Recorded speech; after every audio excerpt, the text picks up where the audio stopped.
すぎたか。だが大金を払えそうな客からは取らないと。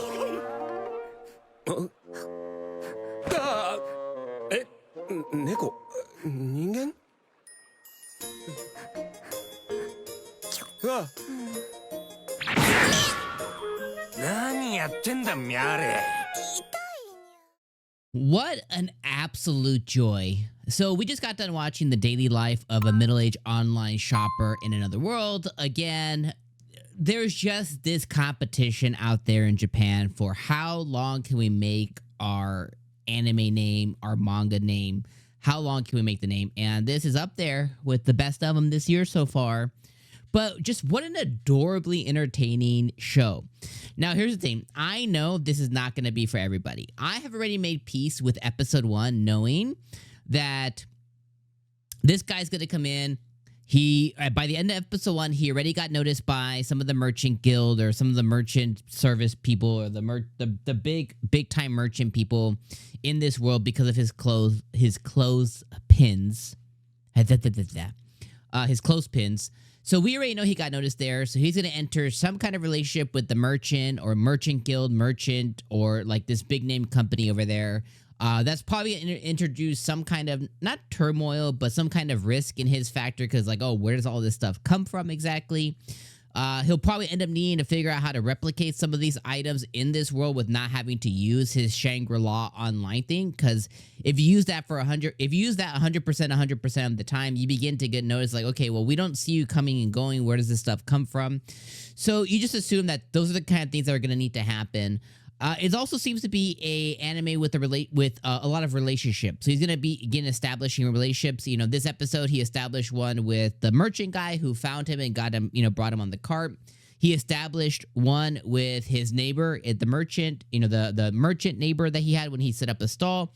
He established a romantic kind of relationship with the girl who is the inn attendant. He wined and dined her a little bit, gave her some candy, they took some back and forth lessons with the language, and she rewarded him with a little nookie cookie, you know what I mean? And that's nice to see in an anime for once too. And I thought they did it so tastefully too, because we don't need to actually see anything. And I think that's where a lot of anime get really tripped up. Is like they're like, oh, we don't want to cross that boundary with our viewers. We don't want to go into like that hemisphere, you know what I mean? And we don't never need to be shown specific romantic actions. What they did here, is they had the girl pounce on him. It cut to black. It cut us to the outside of the inn, and it showed the lights being turned off. That's all we need in anime is just some kind of solidification, some kind of gratification as a viewer saying like, oh, okay, this isn't some dude who's allergic to women. This isn't some girl who's allergic to men. Like, oh, okay, they actually, are a normal person. And I love that they did that here. And it's something that is so subtle, and it only took like 60 seconds, like a minute or less of the show's runtime. But just that little nougat tells us that, okay, there's something here, because episode 1 and he already kind of like got some in another world. Like, that's some cool stuff. So I'm just really enjoying my time here. And it's completely unbelievable, right? He's given an online shop. He can basically buy at the end of the world. There's an exchange system where he can basically exchange this world stuff for yen, like Japanese yen and currency, and buy stuff. And there's like a trade system that goes on. And I think it's just really cool. It's very entertaining. It's fun. But for all the reasons that I mentioned, might be all the reasons why you may not like it. You know what I mean? And I think that's okay if you didn't vibe with it. I think it's going to be unbelievable. I think he's going to accomplish a lot that's going to be unbelievable. I think everything's going to be pretty predictable. But even though I could see some stuff coming, even in episode 1, it was still fun. I had a really good time watching it. I laughed a couple of times. I thought it was really fun.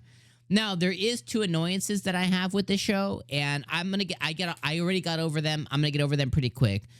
One is a isekai taboo. It's when someone gets isekai to another world and they do not change their clothes. A Subaru Natsuki situation where bro's wearing the same effing jumpsuit all season. Like, he's been there a year, 2 years, whatever, and you're still wearing the same jumpsuit. A, Clothes don't work that way. They degrade over time, especially if they're worn and used that often. Of course, you can have your favorite shirt you've had for 20 years, but you're probably not wearing it every effing day. You might wear it, a couple of times a month or something, maybe a handful of times in a month. And clothes will degrade. It's obviously not going to be like it was 20 years ago, but you can still use it. But when you're using something every single day, same pairs of shoes, same pairs of socks, same pair of undies, same shirt, same pants, these are going to degrade. And the other thing, it makes you really stand out. The clothes that he's wearing doesn't match anything in this world. So the first thing you should do, or that you would assume any normal person would do, and I know it's such a big nitpick, but it's an isekai taboo for me, is to go and buy clothing of that world and, be like other folks so you don't completely stand out. Especially when your goal is to not stand out and just blend in to the world that you're in, but yet you're going to wear something that is gaudy and everyone's going to be like, oh, I've never seen anything like that. You shouldn't grab that attention to yourself. So that's an isekai taboo that it did, and I hate it. Second thing is we blitz through his isekai stuff. So the first 60 to 90 seconds of the show blitz through. It looked like he was working a corporate job, and then I guess he maybe got like a farm, or he bought a farm or landed on a farm or something, and it looked like he was living a pretty mundane life. And then one day he got his iPad and he just died, I guess, with his iPad in his hand, or just got summoned to this world with his iPad in his hand, unknown. But they blitzed through his story, and I would have loved for them to spend 5 minutes, just kind of giving us an idea of who he was prior. And maybe the show will give that to us in flashbacks as the show goes on or something. But I was like, why did we just blitz through his death and stuff? Like, I understand if it's a girl walking out the door, she gets, hit by truck-kun, but they kind of showed us, but then they blitzed through it, and I was so unsatisfied with that. So for those two things, I'm going to give this one a 7 out of 10, but I am really enjoying it, so my enjoyment level is like a 9 out of 10, but it's about a 7 out of 10, but I think I'm going to have a good time watching it this season, and I hope you do too. So I'll be around with this one. This one was in my maybe list, but I'm adding it to my yes list. This is one that I definitely want to watch, because this is a lot better than a couple of other anime I've seen this far that were originally like, oh, I'm going to watch this for sure, and after watching I'm like, ugh. So this one made the list, so I like it. I'm loving my time with this. This is fun. So I think that's what you need sometimes. It's just something to perk up your day. This is fun. So I'm going to see you guys on the next video, and thank you guys so much for watching. I can't wait to read your comments and thoughts in the comments below. I'll see you next week for episode 2. Peace.